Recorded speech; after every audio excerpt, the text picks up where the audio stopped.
Hey everyone. Hey, thanks, Hey, thanks, Ben, for hello. the intro. Hey. Okay, Hello. so guys, thank you for coming to. I thought was going to be our last panel for the day, but apparently not anymore. So this panel will be called "Building and Branding as a Local Singapore Startup," and I hope you've been enjoying the talks and the panel so far. My name is Aloysius Low, also known as Longadin on social. I'm a tech and esports editor with over 15 years of experience, and I'm currently running my own site, canberra.com. But enough about me. Let's talk about our panel. So whether you're thinking of becoming the next Steve Jobs or Bill Gates, you have to start somewhere. And today we're going to let our panel of experienced entrepreneurs share their knowledge on just how to break into this competitive industry. So let's get this session started with our three amazing panelists from Armageddon, Dreamcore, and Martian Gear. So in alphabetical order, Wanda, do you want to start first? Because Armageddon, yeah. So hi guys, I'm Wanda from Armageddon. Y'all can hear me just fine? Yep. Yeah. We've been in the gaming industry for about, I think it's slightly over 10 years now. We were established on 11 November 2011.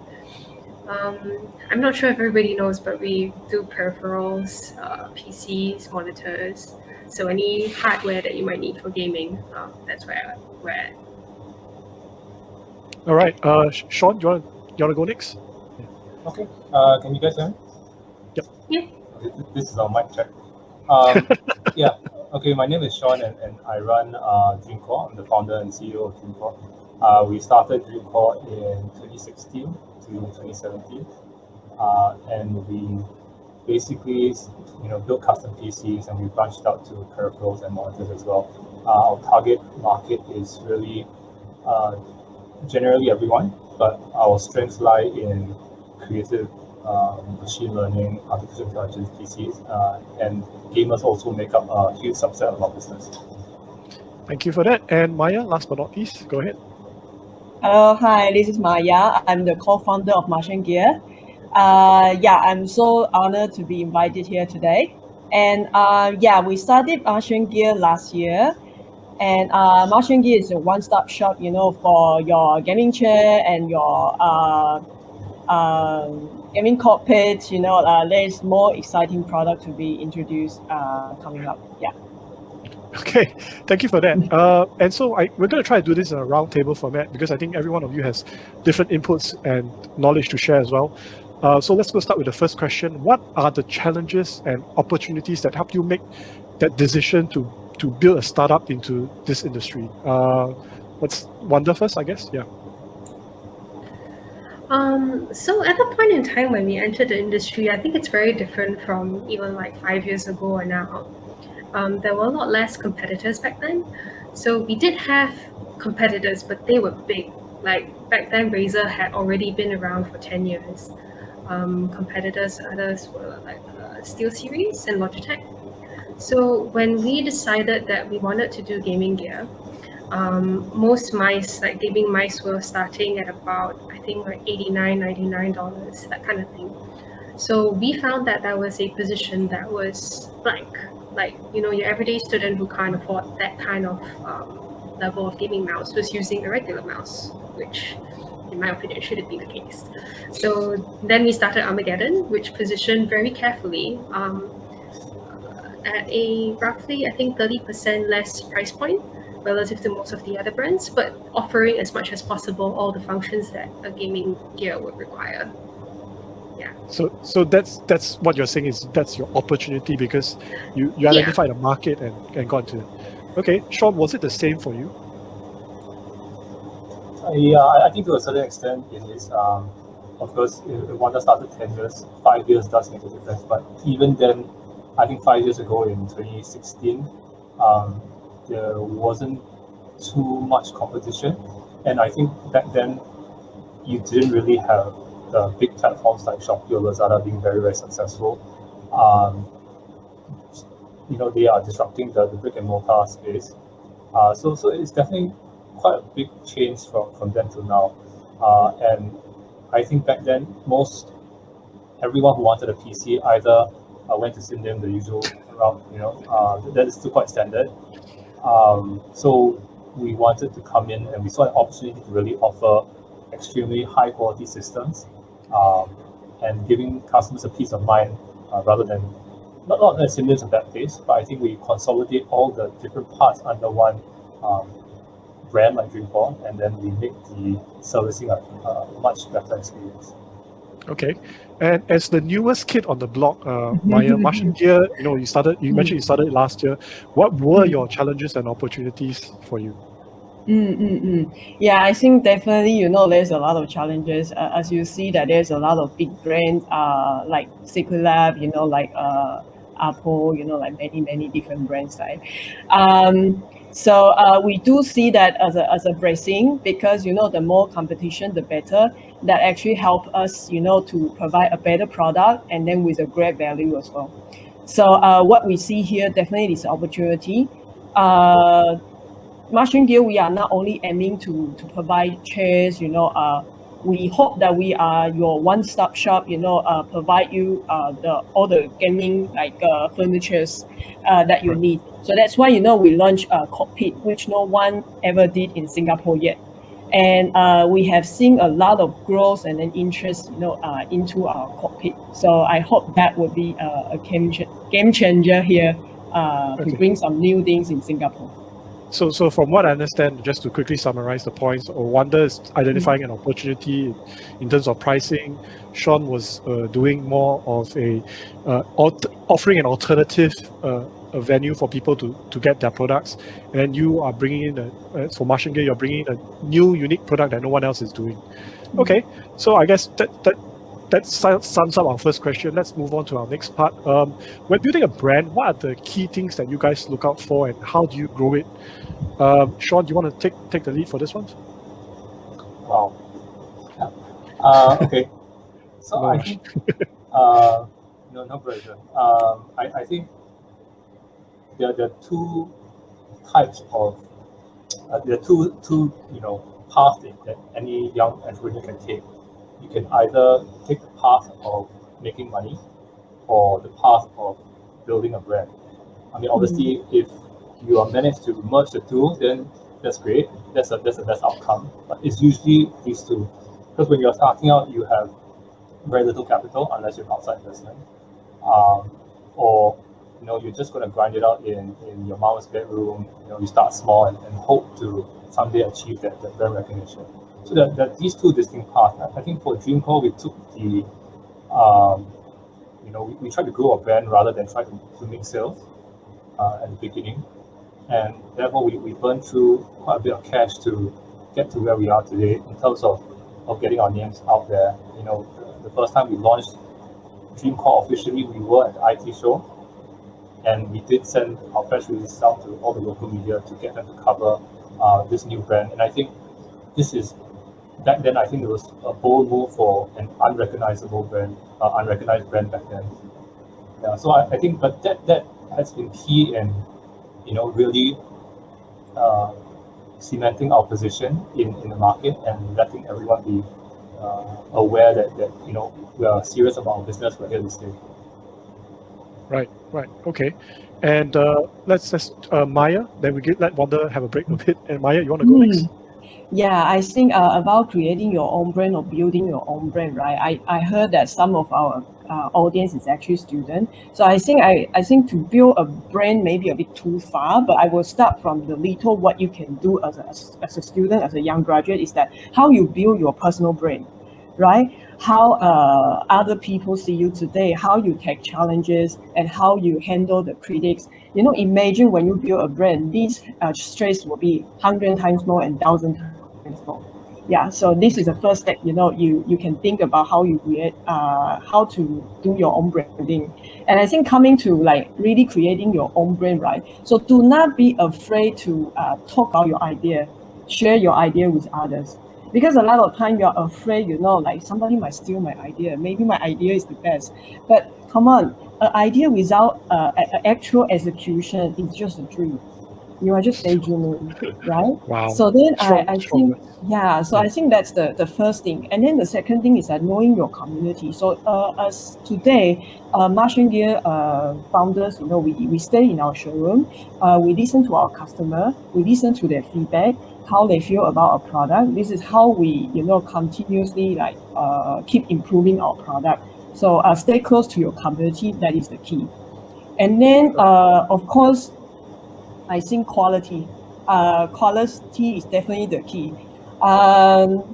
So up to today, I think we believe, in Martian Game, we always believe that to make a big business, your product doesn't need to be good. You can be big. But yes, Okay. I see your question mark. Listen to me. To grow a big business, your product no need to be perfect. But we believe that if you make your quality perfect, then you have chance to become a big business. This is what we believe. So we focus on quality first. So I Okay, think and- these are the key things, when you're building a brand. Right. And Wanda, do you agree? Same question to you as well. So largely, I think like all of us took different journeys, and all of us have different places where we come from and what we thought was important. So in developing a brand, I found that knowing what your core values are the most important part, and knowing that, and that's where you start from.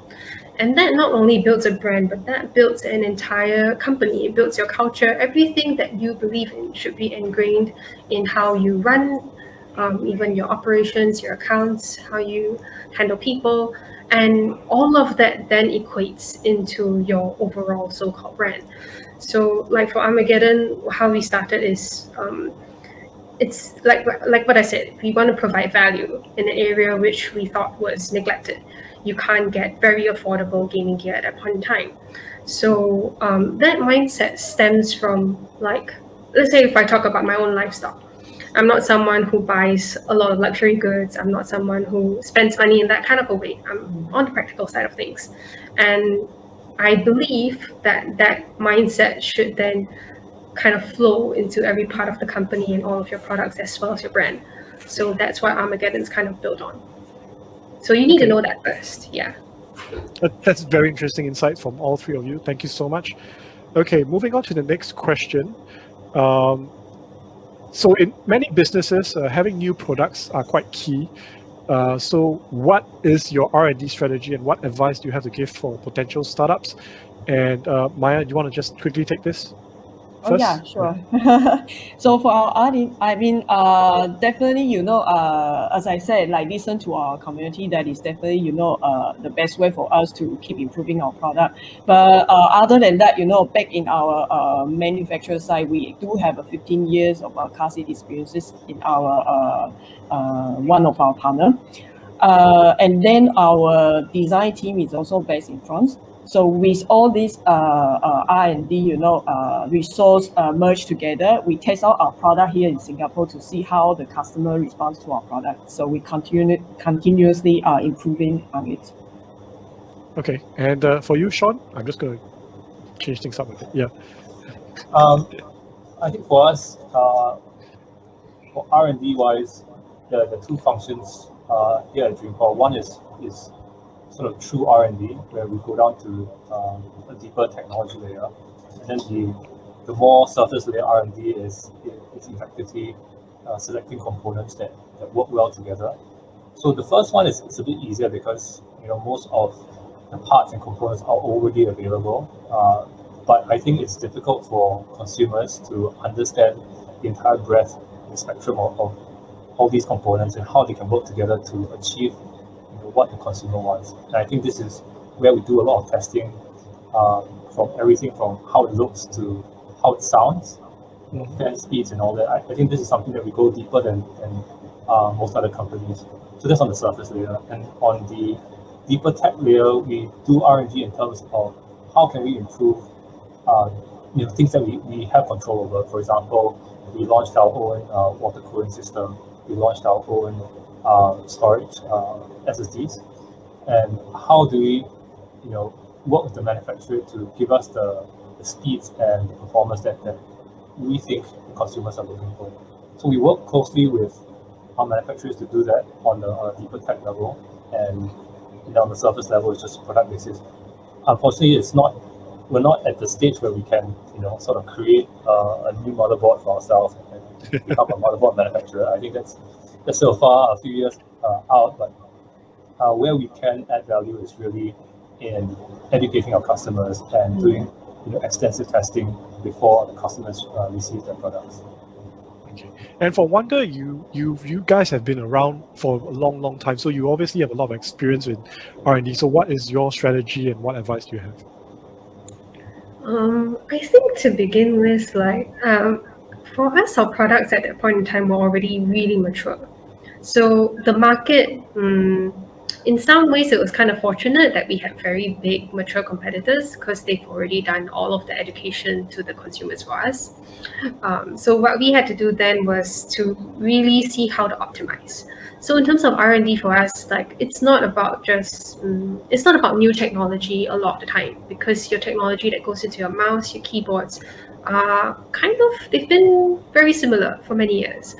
So what we do then is optimization. So what you can do in terms of driver or software to extrapolate and create more value out of the same hardware.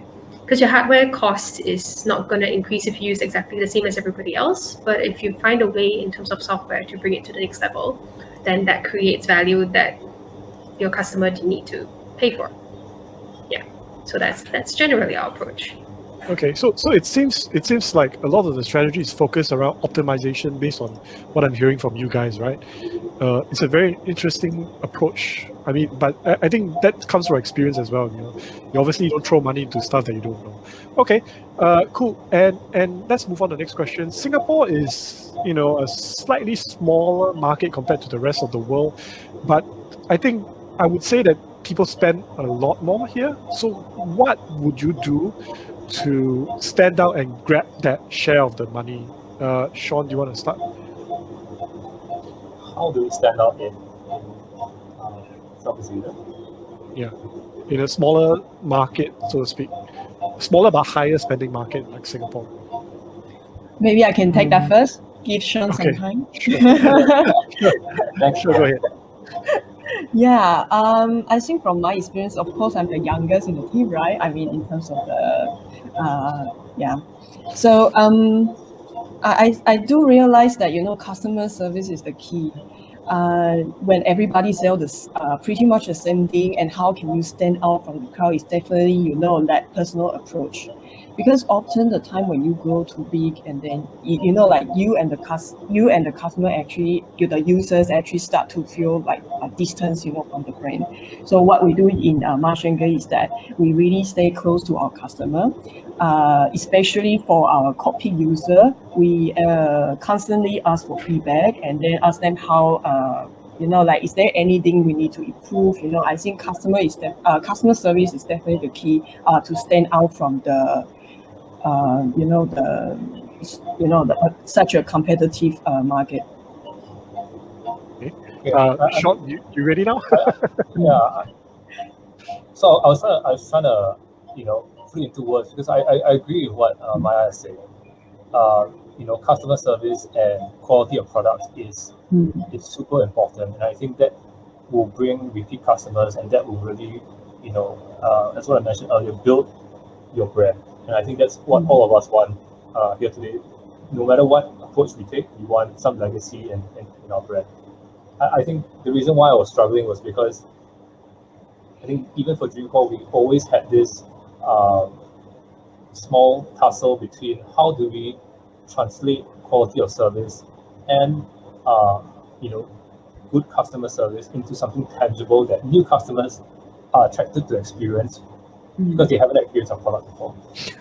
So I do agree. I think that is definitely the key to stand out, because there's going to be a lot of companies that take the like what Maya said, you can grow a big company by selling, I wouldn't say inferior products, but faster moving, less focus on quality, but they still build that capital base. You can get a lot of those companies, but to really focus down and be like an Apple in terms of service quality, I think that will set you apart from 90-95% of the companies. All right. And Wanda, anything to add?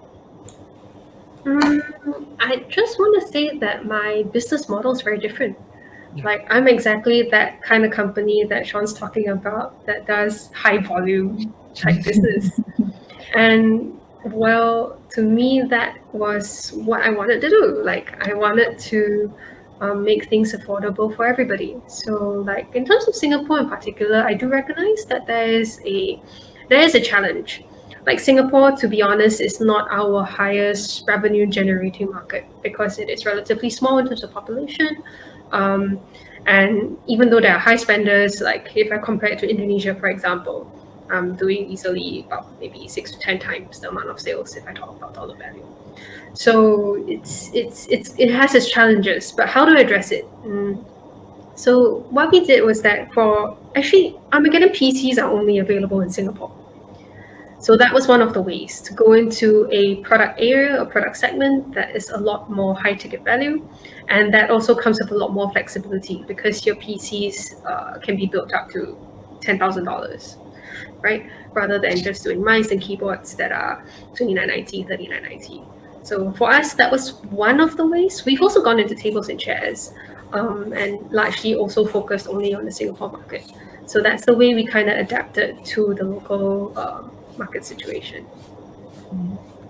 Yeah, I think to cement one last point, it is true. I think to stand out in Southeast Asia, it's difficult because each region has a different target audience that our products will not appeal to. So I think overall it's really you have to make sure your business model aligns with each region, and you back it up with whatever your own calling that you had set out to be doing. I think that is definitely a recipe for success. Okay, interesting approaches. So from what I understand, would margin then be an issue for you guys? Because obviously Wanda is doing high volume but probably lower margin, and then while Maya and Sean are doing probably more value. I don't know how much margin you guys are making. Is that a consideration for you guys as well? Who would you like to go first? Sorry. I was open to anybody, but Wanda, do you want to start? Yeah. Just put it out there. PCs don't have a lot of margin. Just put it out there. Yeah, that's actually don't have a lot of margin, to be Exactly. honest. Yeah, The like value is high. as much as a big ticket item. Yeah. Like I need a simple lifestyle, man. Like I don't need to be rolling in dough. I'm happy living in a HDB. I don't have to drive if I it's about what in life choices, right? So like what I said, like if the core of your brand is something and you believe in that, then you just adjust accordingly. So I don't need to make a lot of money off every single product that I make, but if I make enough of them, then I make enough to get by, and that's okay with me. Okay, Maya, you want to add anything to that? Because I think chairs might be a bit different from. Definitely, well, I think I'll answer the question in this way. Like,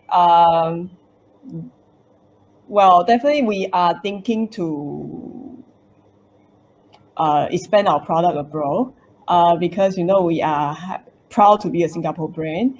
And so we want to let the world to know more about there's a better Singapore brand out there. So definitely we want to keep expanding. And for the I think that's it. Okay, fighting words though. Better Singaporean brand. Yeah. If I'm guessing who you're referring to, Sean.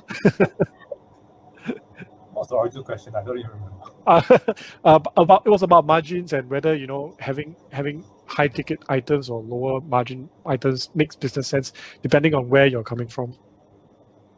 I think because especially when we talk about PCs, there is a set MSRP in all regions. They have their own set of costs, their own set of MSRPs that we have to adhere to. We try our best to target each specific market accordingly. But like I said, I think PCs are one of those things that they may seem like they're expensive, but actually the margins are super slim. And ultimately, whoever's trying to start their own PC company, just think it's a lot of work for that sliver of margin, and you still take quite a substantial amount of work to put it together. versus, like let's say keyboards and mice that you work with the manufacturer once, you get your golden sample, and then you just sell it and you market it well. I think that is a quicker, I won't say easier, but I would say a quicker model. Okay, so it's obviously two different approaches for people to consider as well if they want to go into the business, right? All right, let's move on. What are the growth strategies that you guys have engaged in, especially if you're a new startup or if you're already an established player in the business? Wanda, you want to start us off? Oops. Yeah, sorry. Using my favorite earphones, but there are microphones there. I think growth strategies wise, you can look at it in terms of like product, and you can look at it in terms of markets.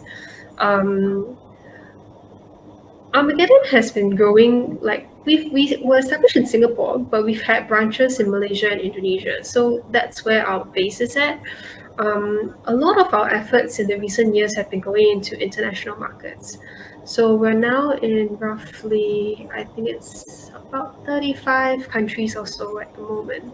And that's one of the ways to grow. Like you keep looking at new markets, you look at who's selling your competitors' products or compatible products. And then you target those people to partner with to grow your general market range. The other way is looking at, like what I mentioned before, product. So and even product growth, there's many ways. You can go more deep, so you can make many more different types of mice or expand like a full mechanical keyboard range, which is what we did this year. Or you can look at more different types of products.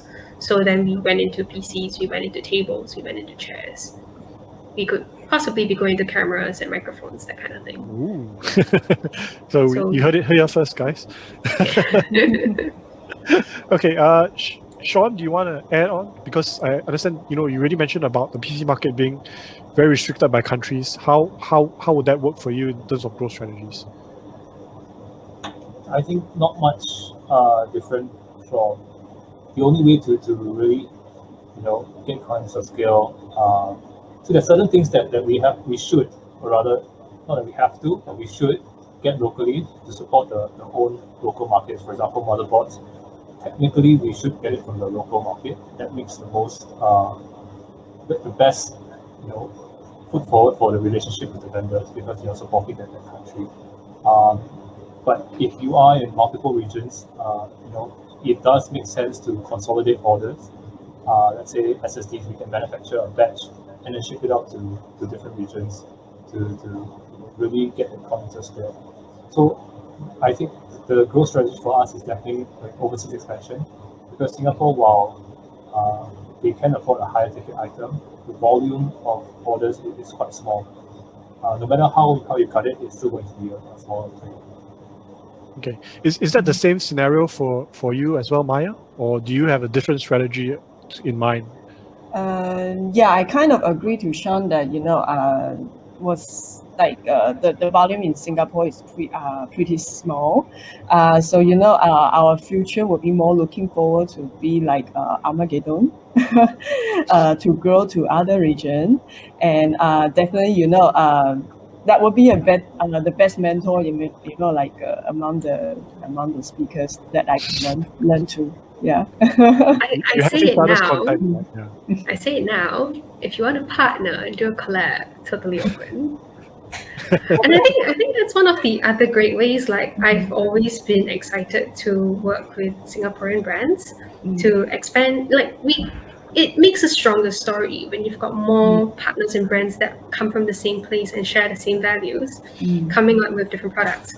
So like when we did some collaborations with GameStart, which was a local gaming event, like those things excite me and also excite your consumers because that's one specialty product that will, it's limited edition. That's another way that you can, in a small way, expand your product range and expand your market.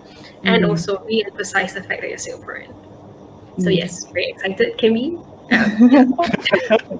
Well, you have each other's contact, so I think you'll be fine. Yeah. And I think not only to grow abroad, and I think also grow deeply into Singapore community. I myself, I'm actually not Singaporean, but I'm happy to learn about the culture here. And also, there's a lot of young Singapore, like interior designer, a lot of like artists, that we can work with. So currently we are actually working with Olivier Lab. They're actually one of the interior designer, kind of cool and a young interior designer shop in Singapore. So we tend to, try to grow deeper in the community as well to create some interesting product, not only gaming chair, but like bring more colors, bring more design into it. Okay, that's very interesting. I can imagine your cockpit being in a interior designer firm sitting there somewhere. Yeah, exactly. And of course, it'll be cool if I can order a Dreamcore PC. It comes with a Armageddon keyboard and headphones and the whole jazz. Right, it'll be quite cool to get all the collaborations together. Okay, moving on. As a brand, how do you guys engage with your customers, and is there any important lessons you want people to know about on doing engagement as well? Maya, I'm just randomly picking now.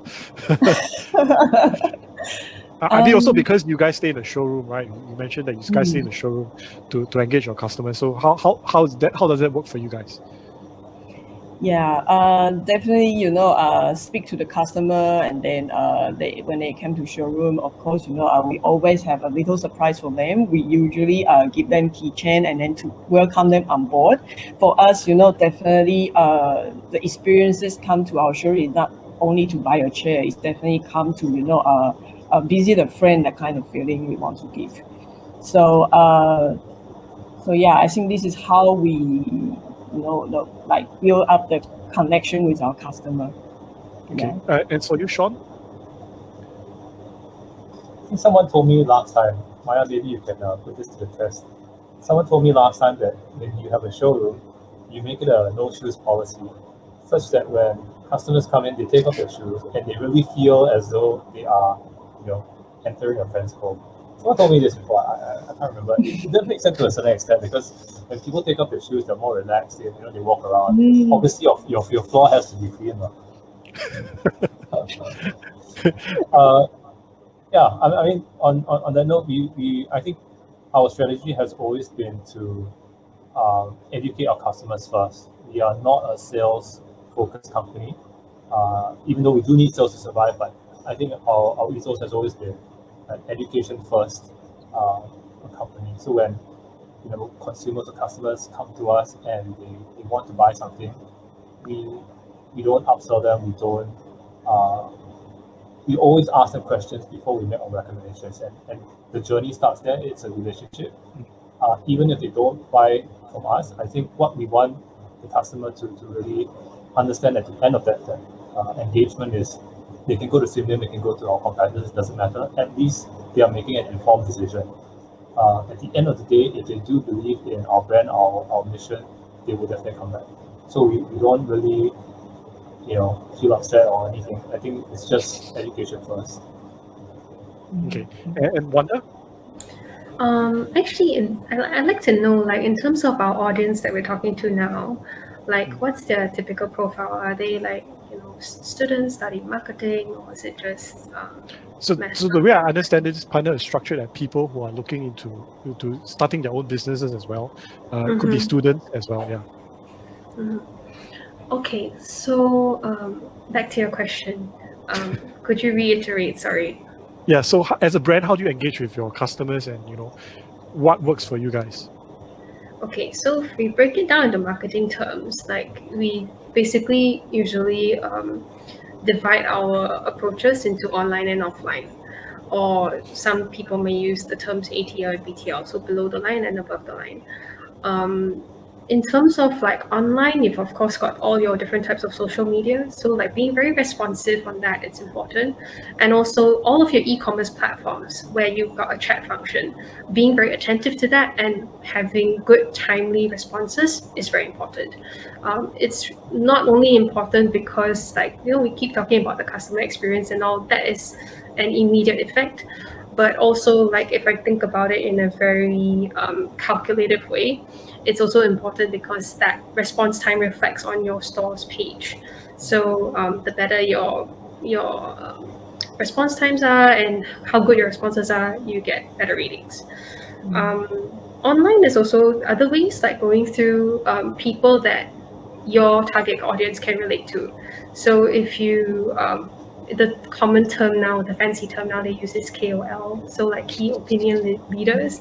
So you can always go into that and like try to find influencers that may be willing to take on your brand, because you're starting with nothing, right? So you can always call in on favors to see like who you might know already that is part of your target audience to help you get the word out with regards to whatever it is you may be marketing. Offline for us, events used to be so important. Like we had 4, 5. Sean knows this. Like we see each other all the time at all the different gaming events, the IT events. That used to be so important for us. So that has majorly shifted now. I kind of hope it comes back. I also kind of don't, because I do like the peace and quiet. But because that has changed so much, like now everything is online. So then our focus becomes there. And then in terms of offline, we are looking at how our retail display speaks to the customers when they are there. So that is another important place where there is communication or interactions with your consumers. Sounds good. I'm actually definitely looking forward to IT shows again. We just stroll the stalls and meet familiar faces. I mean, it's been a while. I mean, I used to hate all these kind of shows as well. I know your feeling of you don't want it, but you want it at the same time. Okay. So let's move on to one of our last few questions. Given that the market is saturated, and you guys are all friend competitors, what would you encourage? What do you have to learn from each other, and what have caught your eye in terms of strategies that you want to hopefully steal, in a good way? Yeah. Sean, you want to start? You seem to have a lot of ideas. No, I think Wanda definitely has the most experience in running, a large company. She has products in, as she said, 30 other countries, and that's really impressive. Something that I can only aspire to hit. I think where I do take some inspiration from is for us, we tend to overthink things sometimes, where we contemplate too much on whether or not the customers will like our products, and therefore we delay our launches. And in the end, net you may or may not get the result that you want either way. Sometimes it's better to have a plethora of new products available and then iterate from there. And I think that's something we possibly can learn from what Armageddon has, and even what Martian Gear has, because I think both companies have a range of products, quite comprehensive. Okay, as for you, Maya, you obviously have a very big competitor, very well known, and then you have also other brands as well, like you mentioned them as well, Apple. So what strategies have you learned from them that you want to apply to your own brand as well? Well, I think definitely going abroad and then continuously grow our brand and then focus on the quality and then engage with our community. That is definitely one thing that we want to learn, and then that is definitely our plan. But I think one thing I do realize that in the market, because I'm coming from the technology background, one thing we focus a lot in Martian Gear is also our 111 model. What is 111 model? Is actually, we give 1% of our time and 1% of our product and 1% of our margin back to the community in every year. It might seem small at the moment because we are relatively a small company, but I hope when we grow one day to become as big as Armageddon or other bigger brand, that impact to the community, that is something that we want to see in the longer term. So this so far, I don't think I have seen it yet, in the so-called the gaming community kind of brand. But in the technology type of company, we do see a lot like giving back. So I think this is something that, on top of our expanding strategy, this is something that we want to keep emphasizing. Okay, interesting. Very cool. One. I was going to read up more about that. Wanda, I'll let you finish up this question. Okay, so how do I learn from my competitors? I do a lot, all the time. Like in terms of my artwork, my packaging, everything I do, especially when someone is so much better than me, I sometimes very shamelessly copy. And there's shamelessly, but there's also no shame in that. Because if they're better, right? So then you just learn and then you also get better. So Dreamcore, for example, their visuals are so clean and their wording of their copy is always on point. It appeals to the clients in a way which angles them to be very customized, very premium. Like that is detailed work that we can always do better. So when I see a phrase that I kind of like, I take it. I mean, someone very famous did before. Steve Jobs, I believe. Great artist, steal or borrow. Yeah, that's it. Yeah, exactly. So I think being humble and recognizing that is very important. And as long as you're open to, like, I'm very free spirited in a way where when it comes to my products and packaging, there's Easter eggs in many of them, and I don't know if people actually know this. I don't care. It's just that. And to me, okay. And then the thing about competitors, like if they do something and I get very annoyed that it's so good, I copy it and annoy them back. So like I think it doesn't have to be that complicated. If you see something good, just take it, learn it, and improve it from there. Okay, so a lot of great strategies for people to follow today. We're going to move on to our Q&A section, and we already have our first question. How would you compare the general decision making of Singaporeans versus other markets that you have experience with? And is there a trend in which our local shoppers are looking out for? Maya, you want to start? I will just give a bit of a break. Yeah. I'm still reading the question. Okay, Sean, you want to quickly take it then? Yeah. I think we only operate in Singapore, so I can't say that we have experience serving customers elsewhere. But I think generally, Singaporeans are bargain hunters, and it's not a bad thing. It's just that I think Singaporeans are value hunters, and if you were to show them, this is almost a Singaporean culture. If you were to tell them, upfront that this is the best price, they won't believe you, and they're usually attracted by subsequent discounts, or lose money on products to close the deal, or we have to throw in some stuff. So I think that's just the Singaporean culture. It's not a negative thing. In fact, it's almost enjoyable, because it is like banter with the customer. And at the end of the day, even when we tell a customer that that's not something that we can do, they laugh it off, and they're just trying their luck. I agree a lot. I agree on that. It was a culture shock for me. Yeah, like sometimes I have customer really cute, like write a long message telling me that why he should get a better discount than others. I'm like, wow, really? Okay, Wanda, how about you? I mean, you obviously have experience in other markets. You mentioned Indonesia and Malaysia as well. Okay, so I do think that the local market is slightly more affluent than most of the surrounding Southeast Asian markets. If we compare in terms of trends, like if we're talking about lately, so there was a GPU and CPU shortage just a couple of months ago, right? I think and then there was the mining craze going on. hint hint, GPU prices are going to change very soon.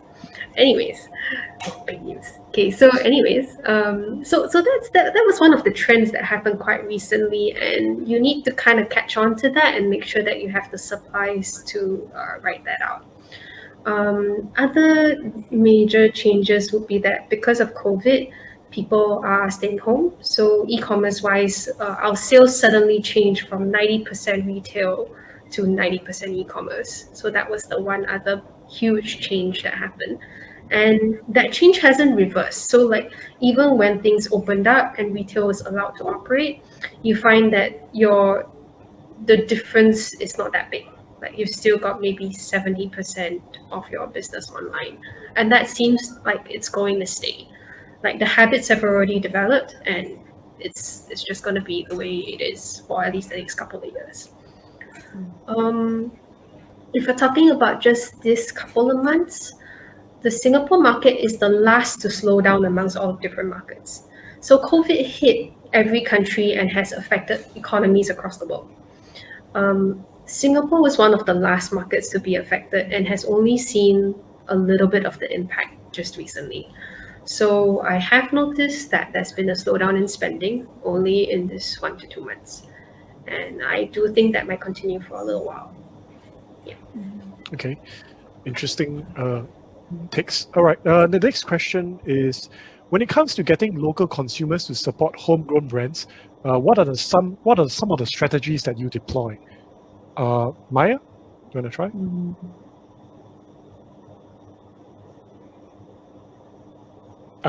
Maya, hello. Yeah. Yeah. I'm still reading. I'm reading yeah. the question. Yeah. Okay.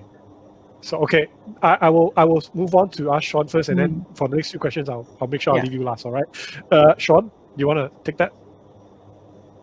I think what really before I started the business, I do look to the big brands when it comes to purchasing things. We look for highest quality that you can afford, whether it's your LG TV or whatever it is.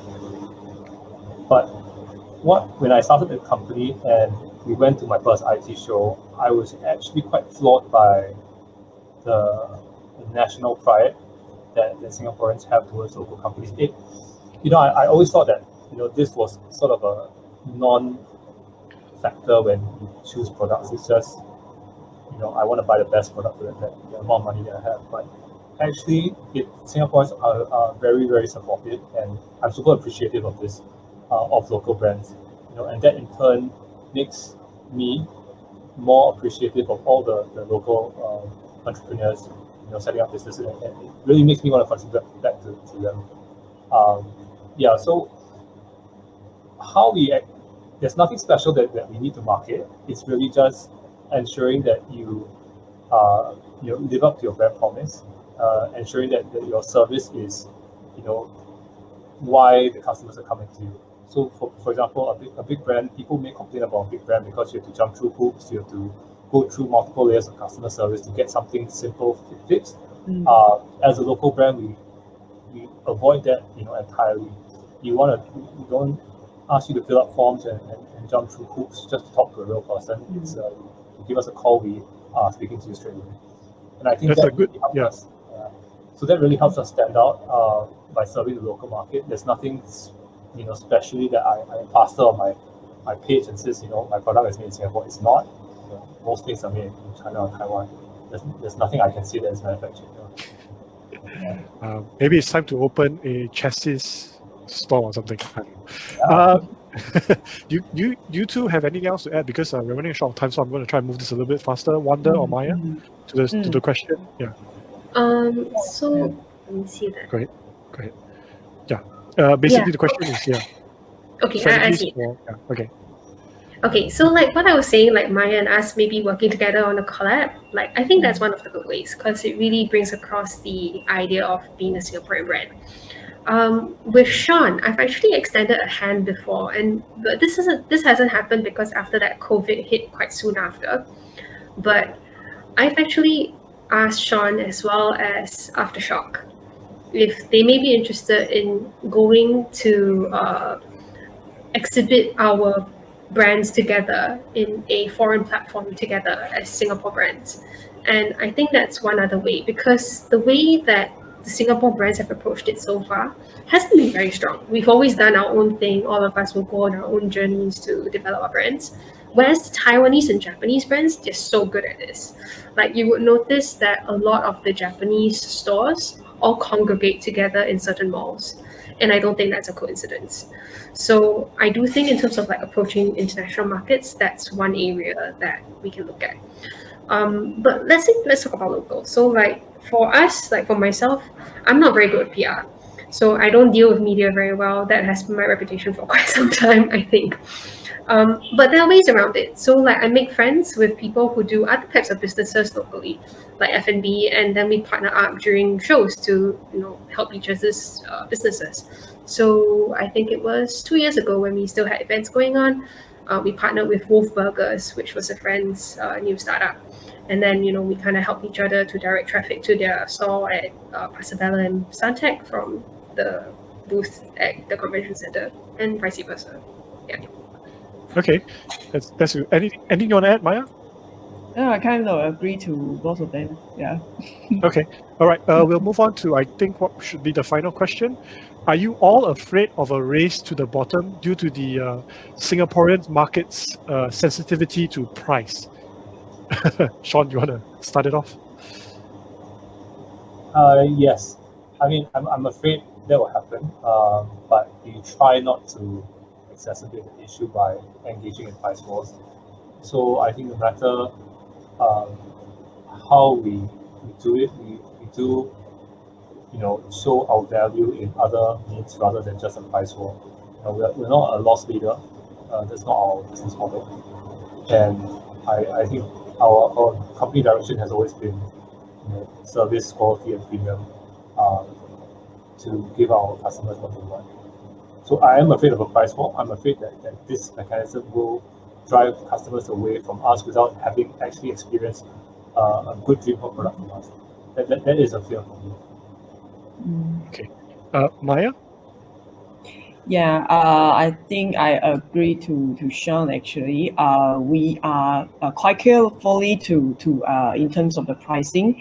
So also, why people come to us, definitely, the customer service, and then how we treat the customer definitely win their trust. So yeah, Singaporeans are very sensitive to the price, but I don't think only Singaporean, like in Taiwan, in other countries as well. So yeah, I mean, yeah. So you're afraid, yeah. Yeah, I'm afraid. Yeah, afraid. But we try to differentiate ourselves by providing a better story and then and better customer experience. All right, and Wanda, obviously, you already mentioned that your strength is is offering value. Are you afraid that the price war will affect you even more then? So like for us, or actually over the years, remember how I said we started off with like just competing with big brands? Over the years, that has changed like crazy. You've got all kinds of China brands, ABCD brands who come up with products that really sell dirt cheap. It can always get lower, and you should, in my mindset, is that we should always be ready for that. And how I say ready for that, I don't mean that we have to go down and fight with them tooth and nail every single time. But we can always find strategies to position ourselves out of the way. So like by providing more assurance that my brand has been around longer, we have certain quality, have certain service, we will warranty your product for 2 years versus nothing. Like all these factors come into play when people are making a purchase decision. And you're not buying like consumables from any of us. You're not buying rice or toilet paper, So it doesn't come down to just the dollars and cents. It really comes down also to how long it lasts and whether they can trust you at the end of the day. When it comes to gaming gear, especially if you play competitively, if it fails, that's it, right? So you do want to get something that to some degree isn't going to drop dead on you in the middle of the game. Yeah. So Okay. no fears, we're okay. I'm I think we're all okay, actually. Yeah. I'm hearing two different opinions, but both actually make sense as well. I also guess it kind of depends on your product. Okay, and that's about it for our panel today. Thank you so much for your time, Sean, Maya, and Wanda. You guys have been very great, and I hope that all the questions that you guys have answered, and hopefully that will help you develop your own startup as well. We're looking forward to see your brand. Yeah. Okay, that's it for me as well. My name is Aloysius, and bye. I'm throwing it back to Ben or Cheryl.